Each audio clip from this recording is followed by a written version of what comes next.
Good afternoon and welcome to Jack Dodsons Racing Insider News with Scott Allen and Joe Staples. And Jesse Jones is joining us tonight, the Ucar driver from LangleySpeedway. He's with us tonight. Thanks.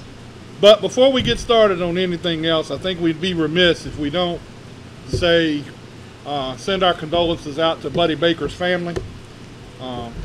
He passed away Monday morning about 6 o'clock, I think they said. Something like that. 6:30, 7 o'clock.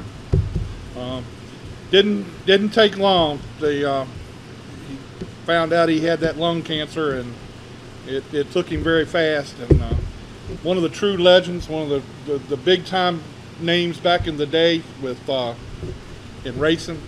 And I sure hate to see it, but my personal thought is I wish they'd have put him in the Hall of Fame before he passed away. Sure. But I mean, I'm sure he'll get in. Oh, he's going in the Hall of Fame. It's just a matter of time. But I kind of wish it had been this year because he was kind of, I think he thought he might have had a chance this year, and because I heard him on the radio talking about it. But I was thinking about it on the way down here tonight. That the night he announced he was leaving Sirius was 3 weeks ago, 3 or 4 weeks ago. He was leaving Sirius. He announced it after I left here going home. And I was listening to his last show as I was riding down the road, and I did not know that it was that bad. I mean, it was really bad. Yeah, I don't think anybody did. So we'll send out our prayers and thoughts to Buddy's family. I put a thing on my Facebook page about the funeral and when it'll be, and so if anybody, got anything you want to talk about Buddy Baker, give us a call, send us something on Facebook, send us something on Twitter or whatever, and we'll discuss it. All right, before we get started with Jesse over here, let's talk about the racing this week. It's fun racing. They had a couple little fights there. Yeah, tell me about it. I don't know what Regan Smith was thinking when he tried to jump on Ty. Like you said, he's a little bit bigger than he is. Well, I mean, sometimes you gotta smack the. Well, I think you gotta knock the big guy down sometimes. I think it's gonna, he's made the comment before, he's not gonna win the championship. I can guarantee you that. Do you think it's gonna continue some? I don't know. I tried to get a hold of Nick Harrison all weekend. I tried, after that happened Saturday, I tried to get a hold of Nick. I know he went home, and I know he was. Hear his opinion. He was on Facebook. But he wouldn't answer me because I think he knew what I was getting ready to ask him. And so I wanted to talk to Nick and see what he had to say, but I didn't get nowhere with that. So I'll try again this week, the rest of the week, try to get a hold of him. But that was pretty interesting. The Cup race was unbelievable. That was a good Cup race. It was. There was a lot more cautions than we normally have in a Cup race for a road course, most of everybody. But it was fun. I mean, the bad luck continues with Jeff Gordon. You ain't kidding. With the 47. I'm drawing a blank. But AJ Allmendinger. Yeah, AJ. I mean, this guy's just. And Tony Stewart. Yeah, qualified third, running so good, and the car just died. I mean, broke a drive shaft or something. Yeah, just died right there, and I'm still confident we got things going, but I don't know how. I don't know either. You're sitting there and you finished. Well, I think he finished dead last. I believe he was last. I think he was either 42nd or 43rd. 41st. Jeff was 41st. Kane was 42nd. Yeah, you're right. And Kane, I mean, Lord, he can't get. And he didn't even sound that confident at all. That 524 shop at Hendrick Motorsports, I do not want to be there no time in the next couple of weeks. When both of them finish in the 40s, it may not be a good day down there. No. But who won the bet last week? All right, Joe. We're going to let you say we won the bet. We're going to do it again before we go off tonight. Yeah. For Michigan. All right. So we're going to do it again. Think about your picks. So we've already got you with one win already. So he gets to pick last, being he. Yeah, won. he's last. Well, he picked last week. I was first. You was second. He was you last. got to go first this time. Huh? I guess it'll be the same way. Yeah, I guess it'll be the same way, and I'll still end up. Well, anyway. Who'd you pick? I picked Jeff Gordon. I was 41st. Maybe you added to the bad luck. That could very well be. Let's don't tell Lee that. I don't need that. That's for sure. Back to the Xfinity race. How about Brandon Godovic in the Xfinity race? He did a great job. I mean, with a pit road penalty. Well, he had a couple things happen, and one was a penalty, and one was something else there. I don't know what it was. But he finished 13th with a team that is basically it's the old Viva Motorsports team, but it's not those guys. I mean, they basically it's not the same guys. A lot of those guys left. So I was wondering. Their crew chief was Mark Setzer, and oh really? Yeah, he's the crew chief, and Charles, the team manager, put together a pretty good team to get through that race like they did. I mean, to finish 13th, their first time out as a group. And I don't know when their next race is going to be. He hasn't said. I was looking today, see if Rick put out anything about when his next race was going to be. I think they got some things where some few people are supposed to get in the car, but I haven't confirmed anything. I did hear. I meant to message him. I heard that the 2 late model Matt. I swear I'm terrible with names. Waltz? I heard he's got a ride for Richmond in the Xfinity car. In the Xfinity car? Wow. 70. Well, and I'm sure Jamie Jones put that together. That's Derek Cope's car. Is 70, it? Yeah. That's Derek. But that's what I heard. Now, whether that's true or not, I don't know yet. I haven't confirmed that, but that's what I heard this weekend, that he had a ride. I figured he would probably be in the Precision Motorsports K&N car, yeah. Or maybe take one of those cars. But maybe they're going to put Justin Carroll in the car. Is there any talk about that? I haven't talked to Justin, but I think when we had him on the show, that's what they were shooting for. Now, whether they were going to be able to pull that off or not, I don't know. Yeah. Hopefully he can, because he did a really good job over at Langley in the K&N car. I mean, I think everybody was pulling for him in a way and was super happy for him, and he did a great job. He did a really great job. So maybe he'll get the Richmond. I know Tyler Hughes is supposed to try to run the Richmond race, but I think he's going to try to go somewhere else before then. I believe. I thought I seen him tweet something out the other day about it, but I know they're going to try to run Richmond in the K&N car. All right, Joe, you were at Langley. You and Scott were at Langley. Give us a little down on the Langley races, and then we're going to turn over here. The Demolition Derby this weekend. Definitely the Demolition Derby. The modifieds, they'll either race all night or they'll beat themselves up all night, and they definitely beat themselves up all night long. I hated to see Sean fall out. He didn't even get to start the race. Dropped the wheel. We heard he was a little upset. Yeah, he was highly upset, very vocal. And Sean, don't know how that's going to go. Sean, believe that? Did you see that, Jesse? I heard about it. I tried to say, hey, good job racing back up through, and he didn't even acknowledge it. But then I didn't realize it was because he didn't get that lap back. Yeah. And I don't know how it finished yet. We haven't heard, so. But it definitely was some real exciting racing. But it's funny, the modified. You got Robbie Babb out there, dude. I laugh so much because his car is so old. I mean, his stuff it's like a mutt. I mean, I don't know how many times he has literally taken a porta power to it and straightened it out. And he's dominating. I mean, he's the only one that's really got anything for Sean Belluzzo, and you have Jimmy Humlet that's got, it's kind of in there. And it's fun to watch those guys race each other hard, because a few years back when we had Sean dominated. It was boring as heck to watch, But now you got Robbie Babb, and Robbie's kind of a little bit of a wildcat. So it's a fun dynamic to watch him and Jimmy Humlet and Sean Belluzzo all race for that. But Robbie's out there doing it with. I mean, he's got a lot of motor, for sure. I mean, it's like he's got 2 drag races going on every lap. He's like, I mean, the car just takes off down the straightaway. But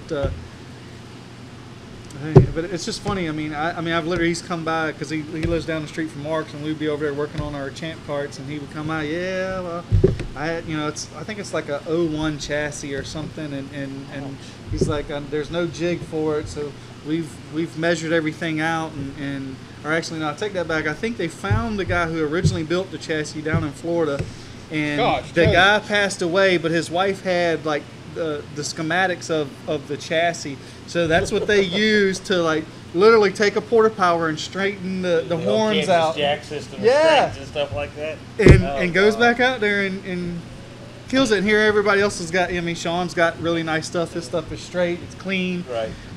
You know, money is not quite as much as an object as it is over Robbie, but it's working for him. That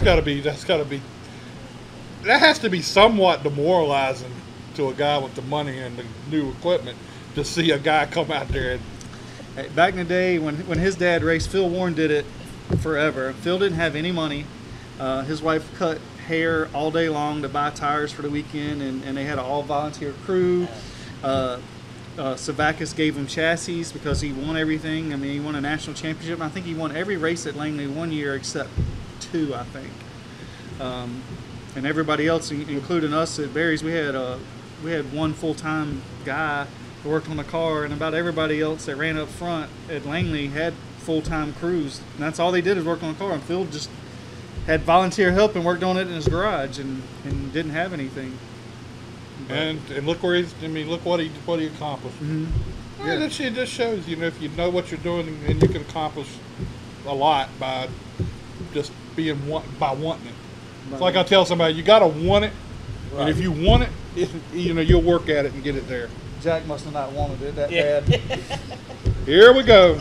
We're gonna start that again. It was a little disappointing, wasn't it? Look, I was not disappointing to me. That's all that mattered. Okay. It was the bar wasn't that. I went out and had fun. As long as I beat my brother a couple times, I was cool. That was a win. That was a win in the family. I finished second out there one night, but I didn't care because he finished like 13th. So I come off the track like I done won the thing. I done beat him. And the fun thing was there at Southampton, if he was off and I was on, the fun part was lapping him. I did that a couple times too. Because I would actually throw my hand up as all over. No, you didn't. No, you didn't. Yeah, I did. No wonder he don't like you. So excited to finish second to last, man. Just my brother. Yeah, right. Yeah. That is an opportunity. That's unbelievable. I know, that would be good. All right, Jesse, give us a little bit about your past, how you got started. You told us earlier your dad was a racer, but give us a little background on you and how you got started. Well, it was kind of just all over the place. I remember my mom pulling me and my sisters to the racetrack. I was 4 years old playing underneath the grandstands. It would have been 1990. I only know that because I went and I found I found my dad's first place trophy from I think it was a Thunderbolt division. He was driving like a Buick, and I found it's in 1990. I was like, all right, I've been going to that track for 24 years. All right, 25 years now. But I went out there when I was about maybe 14. My dad started taking me out to the track. He was telling everyone I was 16 so I can get in the pits. And I was his tire guy doing tires out for his late model. And then when I turned rebellious in 16 and started playing in bands and stuff like that, that was when I kind of drifted away from racing. And by the time I turned about 22, started working back at my dad's shop was when I got back into cars, and he had his late model still there, and I was trying to, get into it again. And that's when he told me, when I asked about the late model, about getting into racing, he said, "You'll go broke." So, and he was sponsoring the Ucars at the time. So he said, and that's what he told me. He said the Ucars are a great way to start racing. It stands for You Can Afford Racing for a reason. That's a good one. I don't think I've heard that one. First time I've heard that. Yeah. But yeah, I mean, I got into it. And the one thing I like is just the ability you can take that car and I can go to Southside. I can go to, this year I took same car to Southside, Langley, Dixieland, East Carolina, Wake County, Southern National, and I can run. I'm legal in all of them. I can't say I'm exactly competitive against some of the Carolina boys, which is why I'm trying to get another import for next year to go show them a thing or two about what Virginia boys can do. But that's that's just how I got involved in it. And I don't, as long as I got 4 parked Saturn sitting out back, I don't see me stopping anytime soon. You said you went to Dixieland. Uh-huh. Tell us about that experience. Oh, it was awful. Why would you put a front-wheel drive on dirt?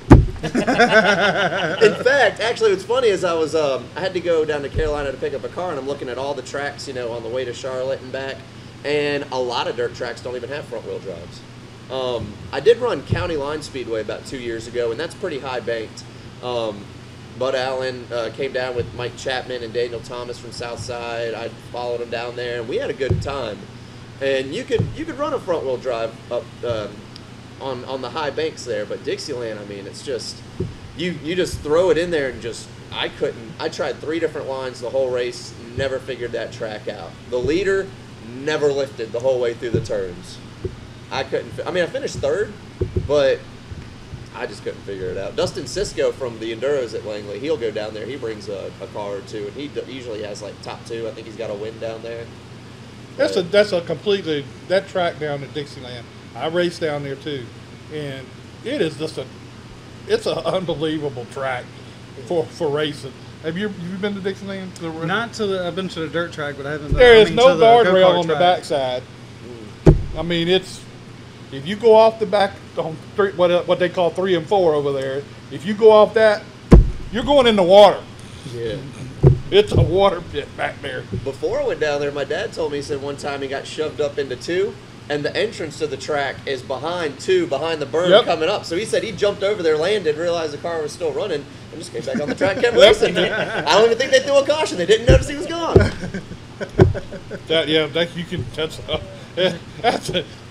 I have a way of expressing what that track is like, but I'm not going to use it on here. But that is some real different racing down there.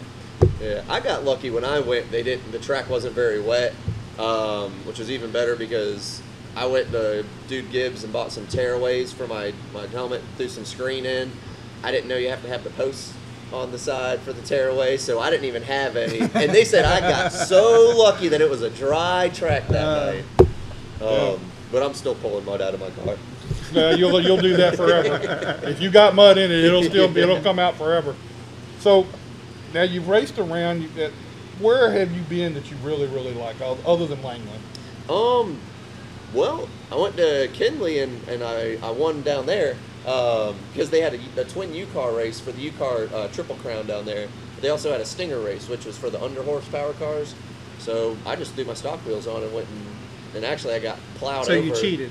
Well, no. See, I got plowed over the first race. The first race, my whole left rear got pushed into about 10 degrees of camber the wrong way, towed in about an inch, and I still went out and won the Stinger race. So, but I like Southside. I mean, it's close. I can get up there, after work or right at the end of work on Friday real easily. The first time I wanted to travel away from Langley, my dad told me, if you go to Southside, you will get an education, I guarantee it. That's a tight little place, ain't it? I learned when I went up there, they were running a little bit different. It was almost like an enduro style. If you were there, you were free for the game of getting shoved into the wall. But no, I'll have a lot of fun up there. I'm trying to, if I get my car straightened out this weekend, there's a Buster Horn and Big John, they're going to help me get it straightened out. I'm going to try to go there next weekend, go race up there. Because, we're not racing at Langley, so I have to do it somewhere. Right. But Southside's a lot of fun. So when you're off weekends, you go somewhere else and race? I usually do. Yeah. My girlfriend hates it. All right. You said Buster Horn. Do you go down into his shop and go to his frame straightening machine? Or? Well, his shop is just Big John's house. That's where he keeps the modified that Evan runs, and it's right across the street from my shop. I was thinking about the body shop. And that's where I got to go on Friday. I got to make a trip to go up there. That's in Franklin. Yeah, that's where I'm from. Oh, okay, all right. I've never been out there, but he told me, he said, just here's a key, drop it off, put it in a bay, we'll have it done by Monday. I said, all right, cool. So he's going to get me all helped out. Yeah, that's a good deal right there. Yeah, that's really a good deal. Just drop the car off and we'll have it fixed when you come back. That's good. That's really good. It might not be fast, but it'll look good. So, do you have any inspiration down the road that you want to do something else other than Ucars? I'd like to. Everyone wants to step up to the next division, go up to the next level. I think as much as I know Ucars, and it's kind of hard to say because I mean I'm my own team.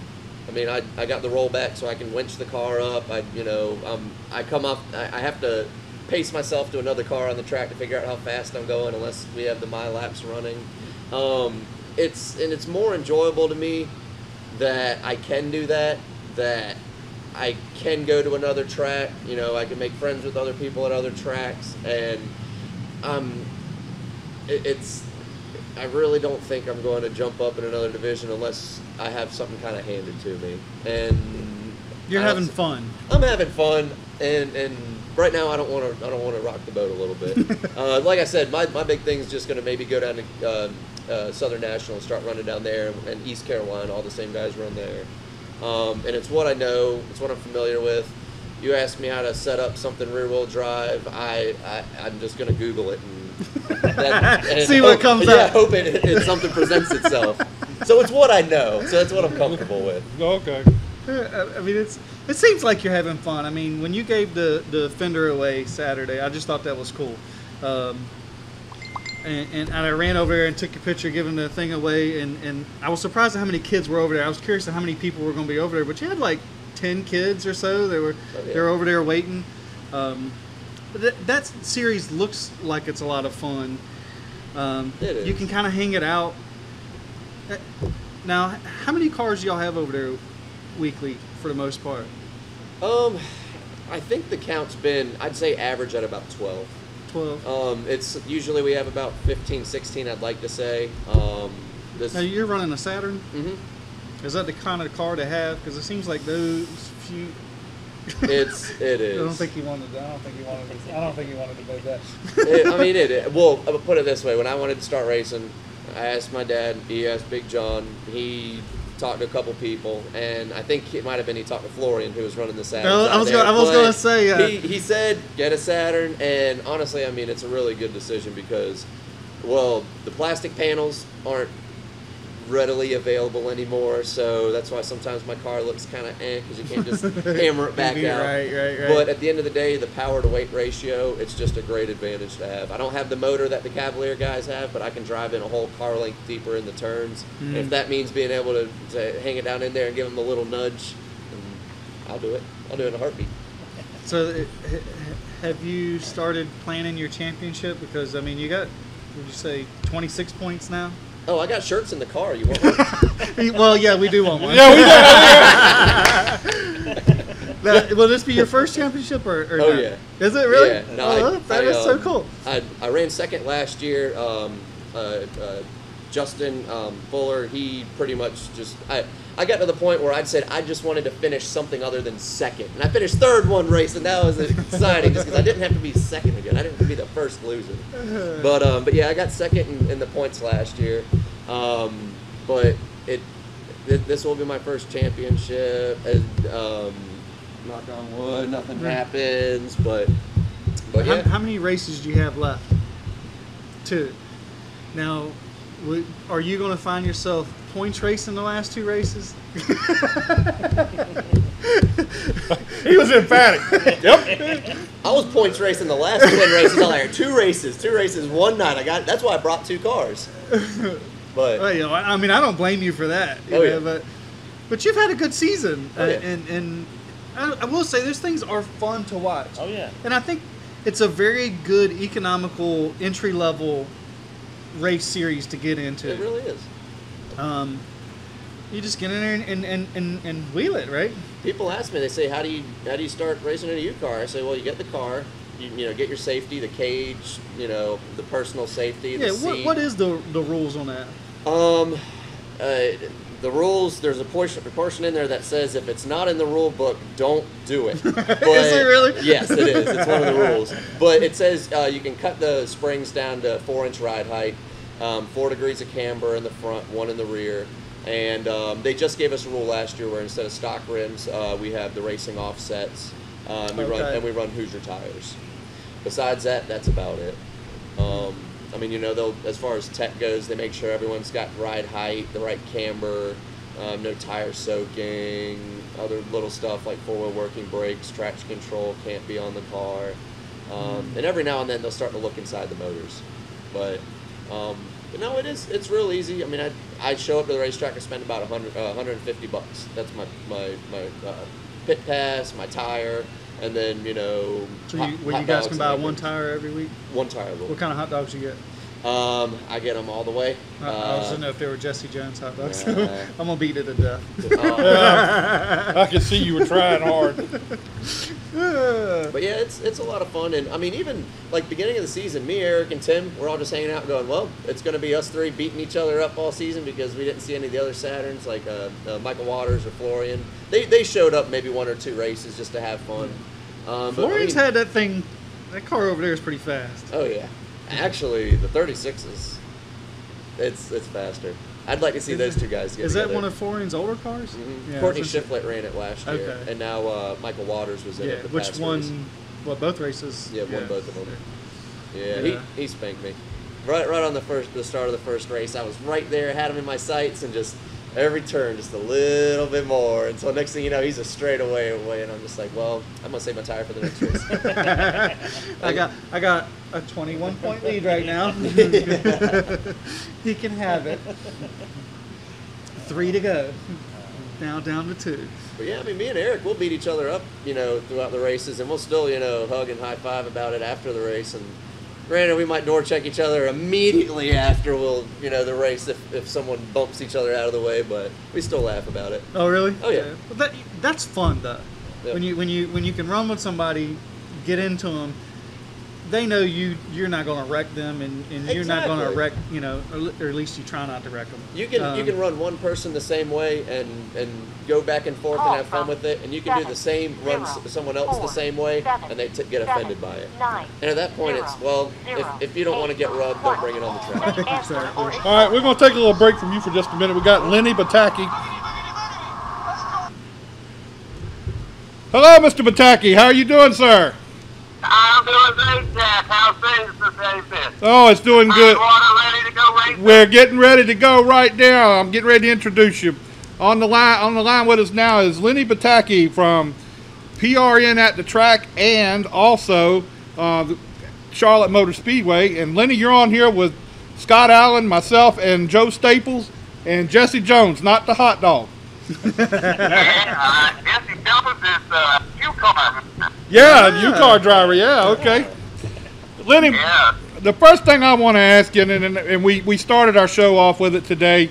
I know you have a little, being around Charlotte, being around the race teams that you've been around, I know you have a little something to say about Buddy Baker and his passing. Well, I go back to Buck Baker. When I started up here in the Carolinas in 1990, Buck Baker actually took me under his wing, and I got to meet this ball kid that was his son. And, you know, it really kind of goes back that far for me. And everything I have read that, you know, people have been saying such nice things about Buddy is exactly true. He was just a gentle giant and a great guy, and, you know, even better than the words to describe. He was fun to be around. He was knowledgeable. He was genuine, loved the sport, just had really what I think everybody gets to the sport for is to have a good time, and Buddy did. And it was just great to be around him. He made it extra good when you were around him. Things got better. Yeah, he was a very personal guy. I met him a couple times. One time at Rockingham, he came up, my son and I were there, and he came up and talked to us. And he was very friendly and very personable. He didn't, you know, he's not like some that would try to get away from you. He would stand there and talk to you and carry on a conversation. Absolutely. And that was what was cool about him for me. Coming up from, you know, Fort Lauderdale back in the late 80s and such, we got to see the Allisons. So, you know, we knew what, you know, what we liked and good people and things like that. And, you know, to get around Buddy just added another dimension to what, you know, what it was like to be up here and to be a part of it. And, you know, to know that his dad, Buck, was such a neat guy and then Buddy behind him. I just always enjoyed my time. He was somebody that if I was close to in the garage area, you know, I'd try to seek out and just say hello, you know, how you doing? And just see that smile light up for just a second. It was always an undertone. And you know, being around the Charlotte area like you are, and you have to see the different people that come and go through Charlotte. He had to be one of those guys. Are we going to get into a CE Falk talk? Is that what we're talking about now? A what? A CE Falk. No, we're not getting into CE Falk. No, we're not going to go there yet. Somewhere down the end of this was going to be something we could say about CE, because he's good people. Yeah, but I love to poke at him too. Yeah, well, we're trying to get him on here too real soon. So Scott's working on that.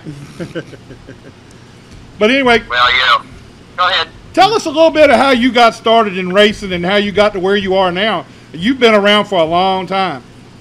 I lived what I say is, one of the neatest dreams that I could have ever dreamt. I was a kid in Florida racing bikes, thinking I was a wrestling announcer and a bike announcer. A guy came up to me and said, "Hey, you ought to get into cars," and that's kind of the path I took from the middle 80s on up to now, 30 some odd years later. Got introduced to motorsports late, but then dove in head first. I love everything from midgets to Top Fuel to the sports, Sprint Cup Series, Dirt Late Model. I found that every part of the sport has great people, great stories, the venues. I love the history of the sport. I love what the sport has brought through from the early 1900s. I love the transition era in the 20s and 30s, and then on up.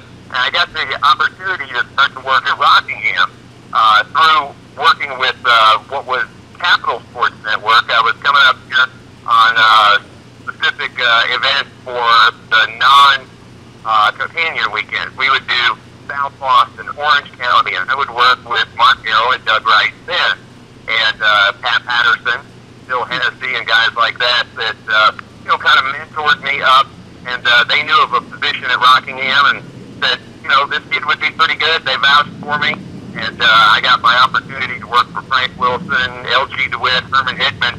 Back, L.G. DeWitt was the guy that owned Benny Carson's championship-winning car. Yeah. Mm-hmm. I got an opportunity to hear from the people that were there at the very beginning when there was no TV money. There was barely no purse money. You got purse money after you got enough tickets sold, and then you had to cut it up, and there were no provisionals as far as NASCAR sanctions. You had cry money.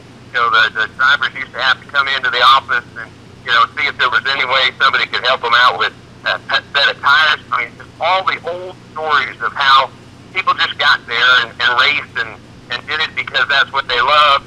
It wasn't the glory or anything else. And learning from those roots at Rockingham for 6 years, and then going on to a little team up the road in Welcome, North Carolina, with Richard Childress. Spent 7 years with RC and Dale, and then eventually Mike Skinner and Jay Sauter, Kevin Harvick, all the rest. And it was fantastic first 6. And then we had the tragedy at Daytona, and the last year, kind of was a tough year. Left the core part of the sport, went to work for a PR agency, and then kind of got the call to come back and start announcing by the postman, Steve Post, that, I need somebody as a sidekick on this summer shootout thing over in Charlotte. Why don't you come back? And, the rest has been just as wonderful as the first year. So it's been a great ride, and I've just been the lucky guy to be on it. So is there a job in racing that you haven't had? Because I was looking through your stuff, and I mean, you've done about everything there is. So I mean, you got a pretty good education as a whole of the racing business. Well, I appreciate you saying that. My mother-in-law just thinks I can't hold a job. But no, I've been able to, things that have just really interested me. I guess because I didn't grow up wanting to be one thing other than really being a part of the voice of the sport. Something interests me, and somebody offered me the opportunity. We just went and did it. The chance to work at Rockingham really showed me everything from the operations side, the event side. Got to run the Rockingham drag strip because I had some drag racing background from Florida, and got to meet a lot of people there and really develop my NHRA side. So that was always kind of fun. And then, to get to run Gateway and to run the nationwide races that we ran, the Truck Series races,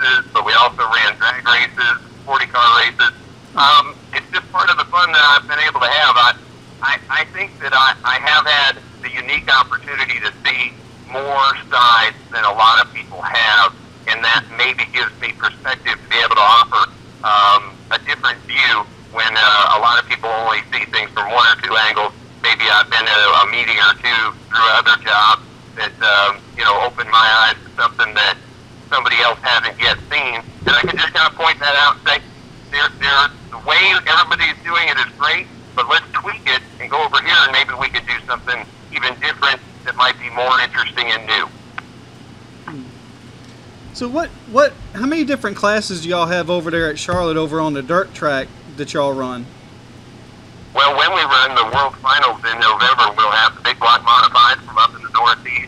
Those are always wild, and a bunch of guys with funny accents that come down. And, sometimes we need a translator between the sprint car guys that are from the Dakotas sometimes and out far west, the Northeast big blocks, and the dirt late models, of course. There could be a whole different transition from pit to pit. But those are the three main classes. So we get to see the Brett Hearns of the world, the Matt Shepherds in those big block modifieds. We get to see Donnie Scott, King Stewart, the guys that are running up front in the world of outlaws. And then, Superman, we get Zero, we get the Newport Nightmare, all the nicknames that the dirt late model guys have. We get to see all the big boys there, and it's fantastic year-end party before we have the Speedway Christmas lights that strafe around the 2.5 miles of road course and racetrack that we do. But it's kind of our last race of the season, and it's always a blast. All the way down to the gate cards and the operations guys. You can just see how much everybody loves to work as a part of Charlotte Motor Speedway. We can just get out and play in the dirt at the end of the year even. Yeah, I would say even over on the big track when y'all have the summer shootout or the little kids. I love seeing some of your pictures with the little kids. Y'all prep them so much for what will help them in their racing career, like so far as PR and talking to people. And y'all have a pretty stout amount of kids that come up there for those Bando races, the Legends races. Well, we just had our 22nd season of the Bojangles Summer Shootout Series, and you're right. It's really a 8-week or 10-week, depending on which year, the kids that ran in it. Some are shorter than others, depending on the summer. But it's their summer camp to be a next-level driver. The stars of racing's future come for those 2 months of intensive racing and intensive media training. You're up on the 16,000 square foot TV that we have at Charlotte. You're getting on MAV TV, the pay-per-view through PRN. So you're having to, learn how to mention sponsors, even down to the 8-year-old Bando drivers on up to the pros to run. And when you've got a history of having Dale Earnhardt Jr., Joey Logano, the Bush brothers, and David Reagan, and so many stars that we see on Sundays now. Jonathan Davenport was a legend driver. We're talking, spread out across all the different things, and they get to learn through that series. And it's a tough series. It's not one that has cars that are really slicked up and that you can do a lot because they don't want you doing it. You got to learn how to drive and how to do the things that it takes to be on the next level, and that's what's fun. How many events during the year does Charlotte have? I mean, seems like a lot. It turns. I mean, I've been down there for the dirt track race a couple times, and I really enjoy the Christmas lights. I finally got to do the Christmas lights year before last, and I mean, y'all got a lot of stuff going on there. I mean, how many events and stuff do you have there? Well, and that's a question that my mother-in-law asked. It's more the neighbors. They'll say, well, now that NASCAR's not around, what are you going to do? And so we just kind of smile because everything from, television commercials are going on, testing. We had a big bunch of pro mods out at ZMAX yesterday. That was today's testing. We just got done with the monster truck race, the fabulous packed house at the dirt track, so we got to see them doing all those kinds of things. We had Global Rallycross has been here. We have so many different events come here because they know that primarily the motorsports media, the attention they can get from the highest levels are at least compacted in this area. Not to say that we're the only place, but we've got a nucleus of things that make it pretty cool to have a Charlotte Motor Speedway trophy. And the thing about it is, Charlotte seems to be kind of like the center of racing, like you said, with the media and everything. But it's really interesting that Charlotte has the diversity of all the other racing, the other types of racing, come there and be in with the NASCAR guys, be in with all these other guys. It's really good that that happens.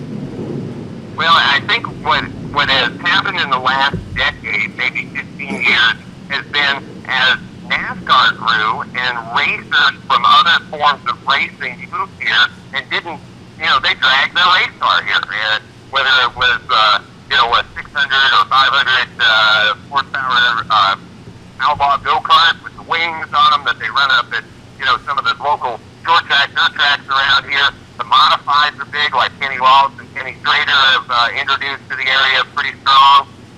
It's one of those things where the melting pot now is adding new flavor to the racing. And, we think that's pretty cool, having all three divisions of the World of Outlaws World Finals, having the drag strip that, Bruce Smith has been so good to open up and say, racing could be this, let's spend the money to go do it. And the kind of facilities that Charlotte Motor Speedway and the SMI tracks in general have is his vision of how to do things right by the fans, the competitors, and everybody else involved. Yeah, I would agree with that. It's definitely, people love to go to any Bruton Smith track because he doesn't spare expense on making it fan-friendly, for sure. You know what's cool? We've got a couple of posters in our office from, just barnstorming events that he did back in the 50s, and you'll see these things that were packed up on light poles and such. And Bruton himself did a lot of that. He would drive around and ask a farmer if he could put it up on their fence posts and things like that. So this is a guy that, got a bunch in the bank now, and got his son Marcus, who is fabulous. The ideas and things that Marcus is bringing, but to be able to look back and say, the guy that made this was really sweaty one day and out here, barely had anything to do and just, had to get these races going. He worked as hard as he's asked any of us to work. And, I think that's what makes all of us so, proud of Bruton Smith, our boss, and so glad that he'll be going into the NASCAR Hall of Fame in January. Is he still very involved in the business?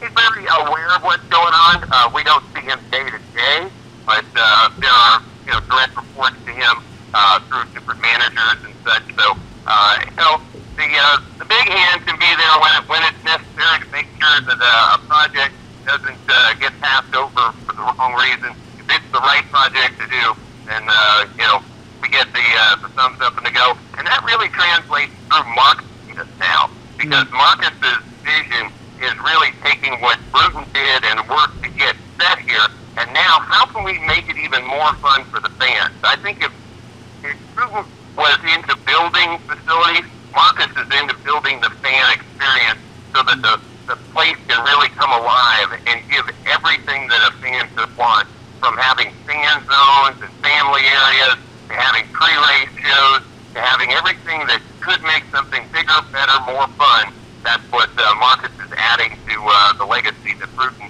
gave us a great foundation for. Are y'all having any stuff going on over at the dirt track before the 500 coming up? No, other than some testing that usually we'll get some of the late model teams, some of the sprint car teams. The big blocks don't usually make it down to get a lot of testing in. I'd be surprised if we see one of them pull away from Canandaigua or any of those tracks up in the north. But we'll usually see some pretty good testing. What the main focus is probably for the next couple of weeks is to put it back to where we can run the World Finals, because having a monster truck event, they got big mounds and buses broken up over there, so it'll take a couple of weeks for our guys to get that thing back settled and then start prepping the track so that the surface can be as good as it was. That new surface that we last year turned out to be just right, and I know the ground crew wants it to be that or better for November when the World of Outlaws World Finals comes back. What kind of changes have they made over at the big track? I know they took out one section of the stand since the last time I was there. What kind of other things have they got going on over there at the track for changes? Biggest change is this dynamic road course. We've looked around, and a lot of fans really like the road course style racing, and there's some sanctions that haven't been able to come to what was a road course built primarily because it was something that they had to do back in the day, had to be able to get field access and things of that nature, not maybe one super duper built specs, well, they wiped that out and have redone the road course in Charlotte. So we're going to have more road course style events. And we're still not done with the road course itself. It needs about another winter time to be able to move some more things around towards CN4 to really complete it. But we've had a couple of road course events that say that the two-thirds that is done now is really spectacular. And, we'll be able to knock out the other third once we get, past Speedway Christmas at the end of this year. And I think road course racing will return to Charlotte in some form, whichever sanction can add it to their calendar in 16, 17, 18. That will be some of the new fun that fans will see. And they never stop. We'll hear little things start to trickle down, and they'll take on a life and kind of twist and turn. And it's all to make things more interesting, fun, and better for the fans to see, watch, and experience. But we're going to try to come up for the 500. We'll have to come up and check you out and check. I think it'd be neat to come see the studio. Is y'all studio right there at the track? Right there. We're right on the first floor. Mark Garrow, Doug Rice, the O'Reilly Pit Reporter, all the shows at TRN are produced right here at Charlotte Motor Speedway. And hopefully we can be on talking about Southside Speedway, about Langley. We want to congratulate 1490, the Outlaw, for getting up, and the Hall family for getting that on the air. That is a great return to, for racing. We're glad to have TRN at the track on the Outlaw, and to be a part of what, the Hall do to keep racing going there at Langley. And good folks up at Southside. We got to keep Zach Lightfoot in trophies. Every time I turn around, that little rascal has got another fan. I think has he been down there racing with you guys? Not this summer, and but maybe once or twice he has. We'll probably catch him over the winter when it's a little too cold for y'all to race, but we'll still have some winter heat down here, and we'll be on the alert for Zach. Well, we'll have to figure out who to talk to about getting us some media passes and come down there and check you guys out, and maybe we can talk some local short track racing while we're down there that weekend. Oh yeah, just give me a holler off the air. Just give me a note. I believe we'll find a way to have you guys be a part of it. Just what you're doing for the Tidewater area and to get the word out about grassroots racing. That's why Marcus Smith reached out and said we need to have TRNs at the track as a show that focuses on grassroots racing, short track, dirt track, relationships, and art. Because we're producing, as you guys had mentioned, these great kids that are running in the Bojangles Summer Shootout Series. Then they were kind of being lost until they got up into a truck. And there's a lot of great racing in between what an 8-year-old does and what an 18, 19-year-old does that we get to see on TV. Right. And that's exactly what our mission has been. I just finished 126 show. I believe you got Bobby Pierce on, or did you have Pierce on already tonight? No, we had to reschedule him. We've got Travis Braden coming on tonight. Well, I'll tell you, Pierce, the smooth operator is something. I had him on somewhere maybe a year and a half ago, and he is just a great young man, second-generation driver. His dad, Bob, you'll enjoy Bobby Pierce. And try to get that Christopher Bell on. He's another good one. There's so many of the young talent that when fans tell me, NASCAR's not this, not that, I'm the guy that started out at Rockingham and was listening to Benny Parsons stories and was there with Buck Baker, and then, like I said, that tall guy that was really friendly, Buddy. And, I know what was good about then, and I see the generation starting to come up, and racing is alive and well. Folks just got to get out there and enjoy maybe a tweak to the change, a different color, somebody else driving your number that you're used to. But, wow, when you see some of the talent out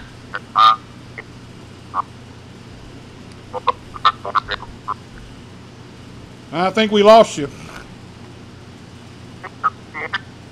Barely. Oh.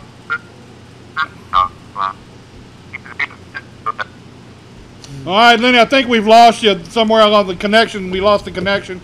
But we'll get back with you real soon, have you on the show.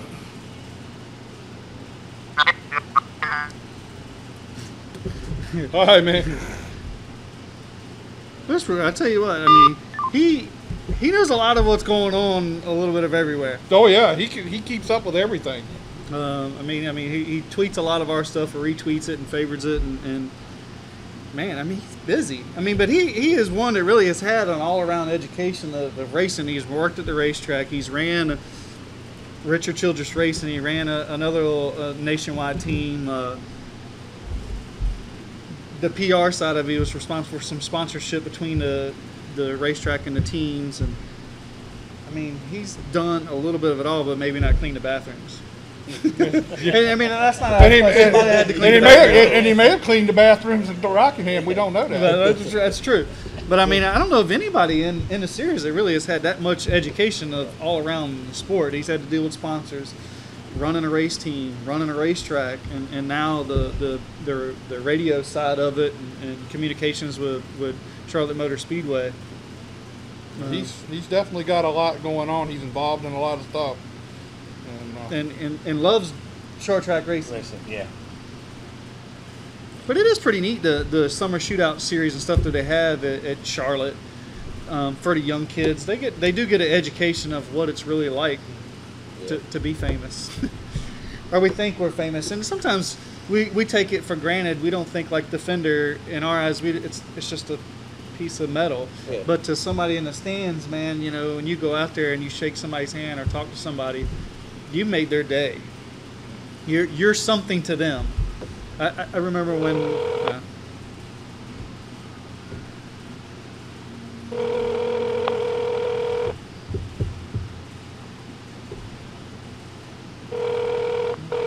sure this guy's your friend? Yeah, well. Hello? Travis, how you doing, sir?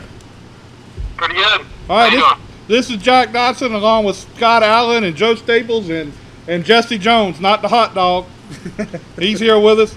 And join us now on the show is Travis Braden. And congratulations for that win at I don't know what they call it now, LOP, LOR, whatever, up in Indy. Yeah, LOR looks so Raceway. That was an unbelievable win for you. I really enjoyed sitting there. I love seeing that West Virginia car win a race. Definitely, man, and I think that was the coolest part about it was that story with the car and the school and everything. And definitely, as far as the response goes from my family and friends and fans and all that, you know, I think that was what kind of made the whole deal. You know, just in that flying West Virginia logo, as they call it, across the finish line and lead. I was talking to my cousin. He lives in Morgantown. I talked to him last night, and he said everybody up there is really big on Travis Braden and that race car the way it looks.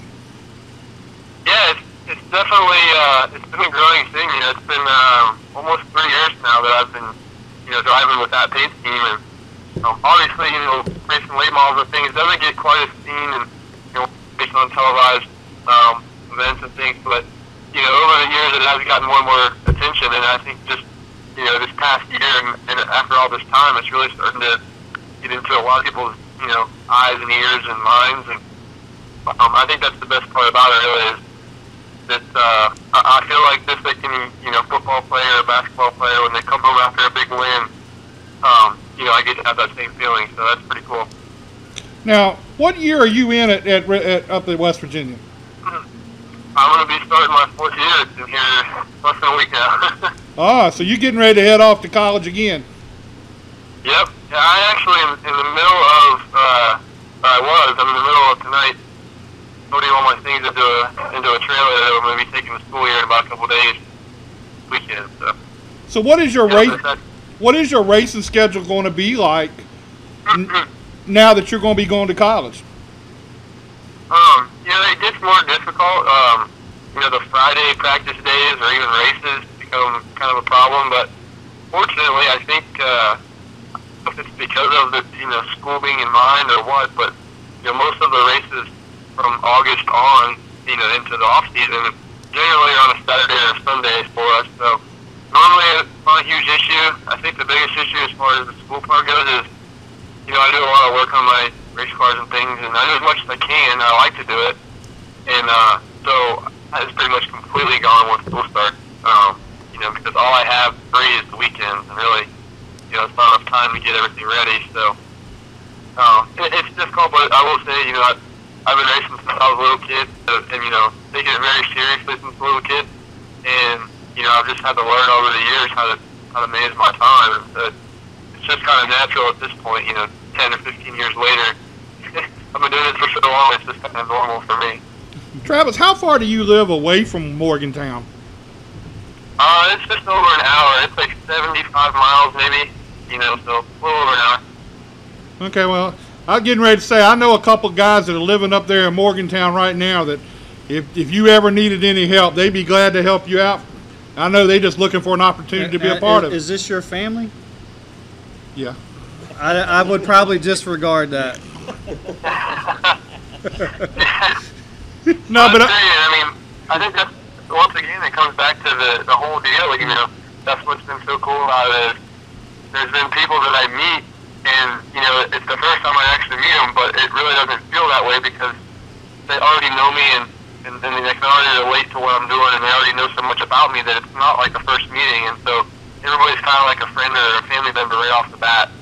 And that's kind of, I don't know how much you know about Mountaineer Nation, but that's kind of how the whole deal is. We're all one big family, and we're all, we all have each other's backs, and so it's been really cool. And like I said, especially since we won that race, being televised, and just so many more people that were able to see it and feel like they're a part of it, which they are.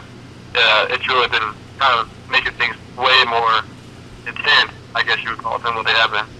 Well, I tell you, I know from experiences of being up there for Mountaineer football and Mountaineer basketball. I've been up there for some of those. Yeah, it is a wild place, and they get behind their teams. Oh, yeah, and I'm sure there was quite a few Mountaineers that were watching the race, and I think now that we were in that first race and we won it, and so there was so much attention about it, I think now that we can hopefully do more ARCA races and more televised races and spread the word in advance, and I think it will get a pretty good response, a growing response each time. And so I can't wait for that, just to have more people watching and knowing what's going on and being able to see what we're actually doing is a big plus. When you won, did they burn a couch in Morgantown? What's that? I'm sorry. When you won the race at Lucas Oil, did they burn a couch back in Morgantown? I don't know. I know it's a felony now in Morgantown. It's kind of frowned upon, obviously, but I'm sure somewhere, somebody might have tried to light a couch on fire, or if not, they at least had a few beers for me.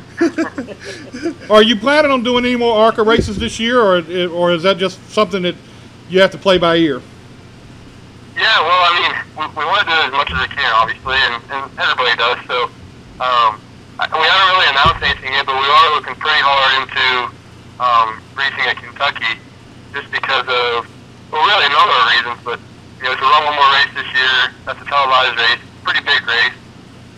You're there the same weekend as the Xfinity Series, and also the biggest thing I'm looking at is I have no experience on that size racetrack, and I have a whole, on the Tuesday before the race, we have a whole day of testing. So that to me is a pretty good deal to go run that test, hopefully to do well, and try to perform well on that following Friday, and make that another big debut for myself, really. Well, I think that would be a good. Plus, it's not really that far from where you are, so it'd be good for you as far as your school and everything too. Yeah, it would be, and that's kind of cool because there's Kansas, but it's still far away, and so being in Kentucky, a lot of people could still come to watch, and then there are a few people that have mentioned it too. We're talking about coming. It's not, I forget how far it is, but it's only, it's a reasonable distance from Morgantown or really anywhere in West Virginia. Yeah, I was just down by there, so it's not that far away. So what else? Yeah. What other racing have you been doing other than the ARCA? I know you got some late model races. Yeah, I have my own late model stuff, but we really haven't done much of that this year, just because we were trying to do the ARCA races, and then it was kind of a weird circumstance. I keep forgetting how it all keeps playing out, but I think it was in June maybe, or the end of May. A friend of mine, not an extremely close friend, but a friend of mine that owns a late model team got a hold of me and said that their driver had to get some surgery. He had like a knee problem, and get some surgery on his ear done, and he needed me to fill in for one race if I could, so I did. And, he was still kind of under the weather the next couple races, and, they were liking having me race, so I've been doing that for them. I'm in the DIG CRA All-Stars Tour, which is, a great motor late model tour, and I've been doing that, and that's been going really well. We've been getting better every week, and this past week we broke our first track record and got our first pole of the year, and we were looking like we were going to win the race, and we had a few mishaps there on the restart, but I can't really ask for much more. Your fourth or fifth race with a new team, and already challenging for wins every week. So how many people are on your team so far as your ARCA team? Is that just you and your family? It depends on how you look at it. There's Gary St. Amand, which has been my crew chief for the late model deal. He hasn't, unfortunately, been able to be a huge part of the ARCA program yet, but he's still definitely, I consider, a huge part of it. And then I have my spotter. He comes to all my races, whether it's late model or anything. And then I have two other guys that come just as, handymen or mechanics or whatever you want to call them. And so they come to every race. And so really, other than that, I have my dad and, some of my other family and friends get to come every now and then, but, generally it's only a handful of us that get to go. So we're a pretty small team. Man, that had to have been pretty big to win the race with the, the small team running against some of the bigger teams that have been around for a long time. To go and perform like that, you had to been on a high. I'd still be high. Oh yeah, it's definitely, not only was it really exciting for ourselves, but it's just, it's just something that's not, unfortunately, it's not done very often. I think somebody mentioned to me after that race that it had been, they couldn't even think of the last time that somebody came to the race with a gooseneck trailer, which was what we brought, and won the race at an ARCA event. So, I think, it's cool obviously because it was myself, but I love seeing that kind of stuff no matter who it is. So, right. It's cool, definitely, that worked out for us. And it shows everybody that you don't have to have 1.2 million or whatever the budget's for anymore for a season of ARCA. You don't have to do enough on the budget. How did you meet Gary St. Amand to get him to come help you with your team? He's been a mainstay. He was in the Hooters Pro Cup Series. He's done a lot of racing. How did you come into contact with him?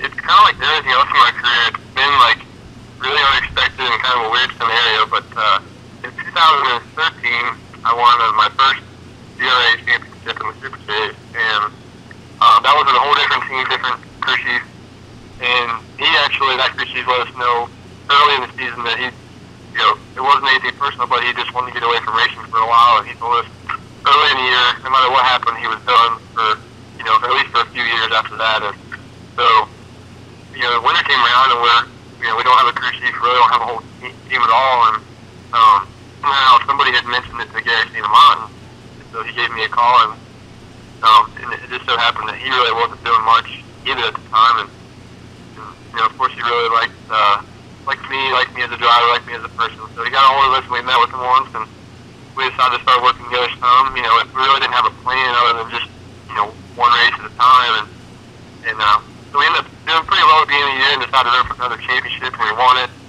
And so it was weird how it started. It really wasn't meant to be that way, but it just kind of stuck, and we've had a great time working together. So it's been well worth all the stress we've had to put in to get to this point.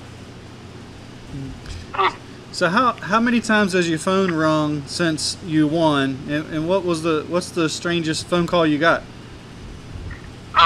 It was weird because my phone actually died after the race that night, so I really couldn't figure out what anybody was telling me, and it was pretty late by the time we got home from the racetrack and kind of celebrating a little bit. So the next day traveling home, the whole day I was on my phone checking all my texts and voicemails and Facebook, Twitter, the whole 9 yards, and it actually took me, I think, that was on a Friday. It took me until like Tuesday to finally get through all my notifications on my phone. And but I didn't get many of the calls, but I got a few voicemails. But I returned a lot of the calls that I missed, and I think they were all unique, and it was all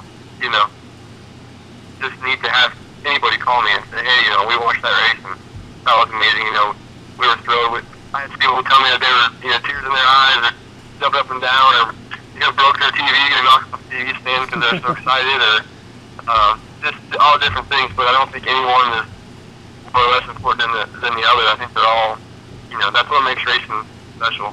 Yeah. Yeah, I kind of woke up my whole house when you won because I was sitting in there by myself watching the race. Did you fall down? No, but that ain't got to go there. But everybody was asleep in the house, and I kind of just yelled out, "You won the race!" I mean, it was kind of a big deal to me.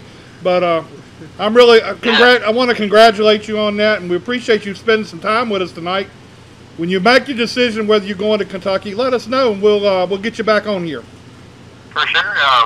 I hope to, you know, like I said, it's not really a formal announcement. It's just a matter of if we can get everything ready in time and, you know, have the budget that we need. It's obviously still not extremely cheap, but we're working on it. We're looking for some help, and we're getting a little bit of help every day. And so hopefully we'll be able to announce officially that we know for sure we can make it. But at this point, the way I'm looking at it is we are going to go unless we have a disaster happen. So.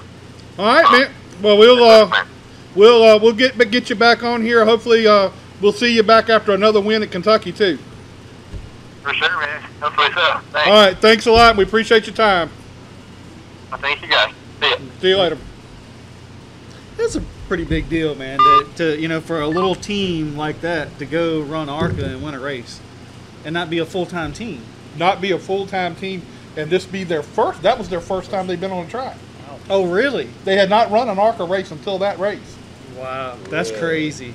That's crazy. Even, I can't imagine that somebody hasn't called him to want him to maybe get in a truck, or if that's his first race and their first time with a no budget team per se, compared to, like you said, with a gooseneck pulling up there with everybody's got a $500,000 racing against the Venturinis and that group when they come in there with 5 cars and, right, and all of them have tractor trailers and the teams that come in there. I mean, that's a big deal.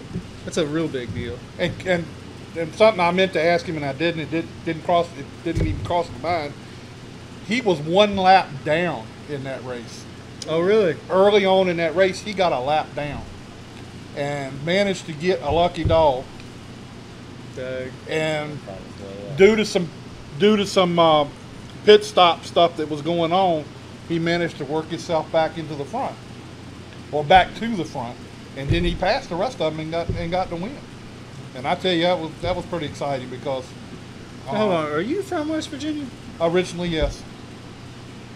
Explains a lot. It does. Let's don't go there. I'm gonna let you have your car won. I'm gonna let you have Yeah, it.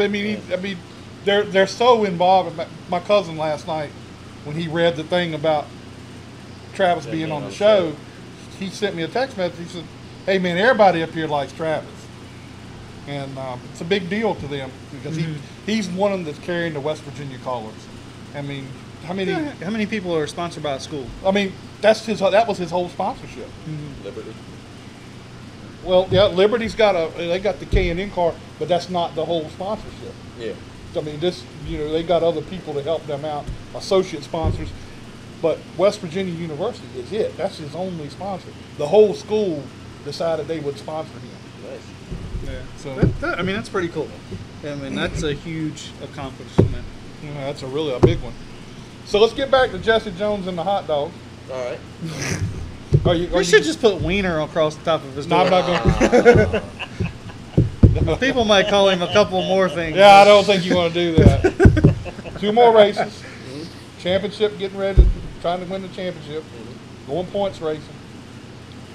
So I know you're excited. Now wait a minute. If you're running second, Yeah. are you gonna rough the guy up in front of you to win, or are you just gonna take the second? Oh, you don't show up on the track unless you're trying to get the win. I mean, that's the end of it. No, I mean, I might start doing a lot of math in my head with 2 or 3 to go. All right, how many cars are on the track right now? How many points could I get? What would this affect? Now, do you guys use radios? Everyone in the division uses them, except for me. I haven't used radios in the past. So it's been about 3 or 4 years since I used radios. My dad was my spotter. He when I started, and it was good to give me a couple, try to point me in the right direction, but we had kind of a falling out. The radios just broke one day, so I couldn't run a Imagine spotter that. anymore. But no, I just run mirrors. I mean, I run mirrors, and actually, a lot of times, even if I got a car up here in my blind spot, I race with my visor up because I can hear. However close that car is, usually I can tell whether I'm clear or not from that. So I run with all my senses. And That's pretty cool, though. yeah, I mean, And that's got to be pretty good because you got 4 wins, and you know you got it going on with your senses. Yeah. I've seen drivers in other divisions out there that have no sense. Okay, they race and got no sense, and even if you put a spotter in the car with them, they still not going to do anything. And one of them is going to be coming back, and he's sitting right here beside me. Hey, we spent a lot of our money we spent a lot of money to get like a $7 trophy. We ain't none of us real smart. We spent thousands of dollars for a $7 trophy. If it costs that much. Oh, it's not one of them cruise ship trophies. Yeah, exactly. Well, I wish you the best. Hope you get that championship.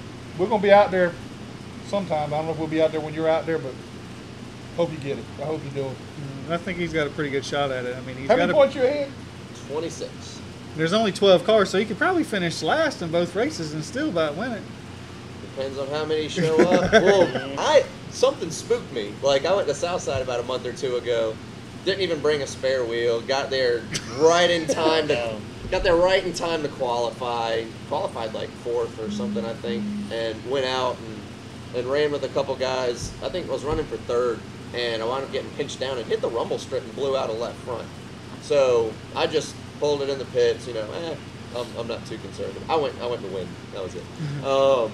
And I didn't think too much about it. And on the ride home, all of a sudden, I thought, wait, if I lose a tire in 2 races, this is when I still had 6 races left.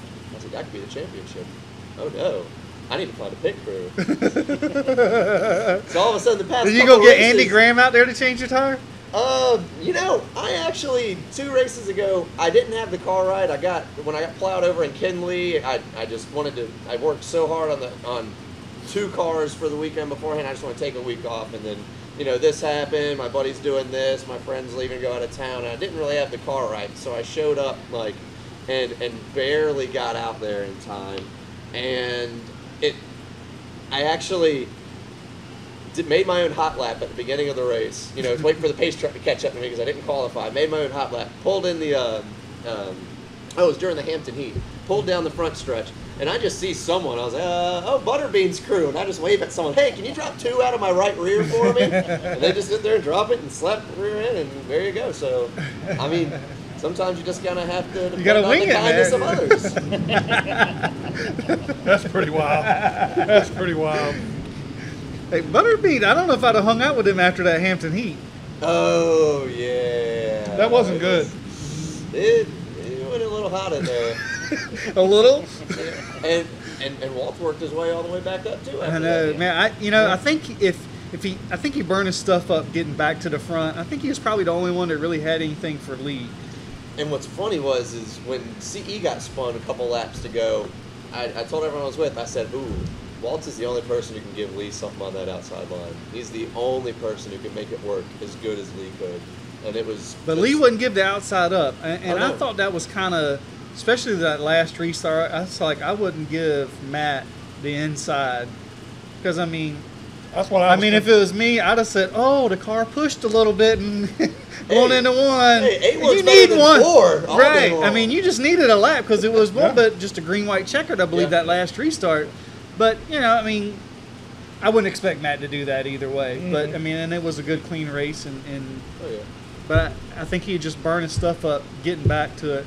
And that's probably got to stick in his craw because the year before, him and Nick Smith pulled down pit road when pit road wasn't open and got penalized and then went to the back and got in a wreck trying to get back to the front. So that thing is just...